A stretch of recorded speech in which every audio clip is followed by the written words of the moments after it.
الرحمن الرحیم، عامر عباس میرا نام ہے۔ میں آپ کی خدمت کے لیے D S P city Gujarat تعینات ہوں۔ میں اسپیشلی شکر گزار ہوں پاک نیوز چینل کا، جو عوام کی بھلائی کے لیے ہر وقت ہمیں موقع دیتے ہیں کہ ہم اپنا پیغام آپ تک پہنچا سکیں۔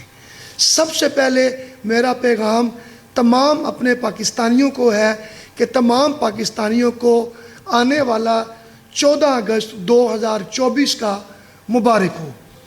گجرات اوورسیز پاکستانیوں کی سرزمین ہے۔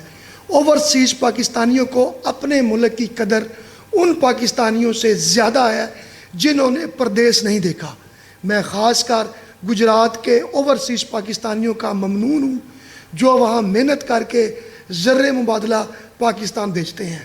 ان تمام اوورسیز پاکستان کو میری دل کی عطا گرائیوں سے جشن آزادی مبارک۔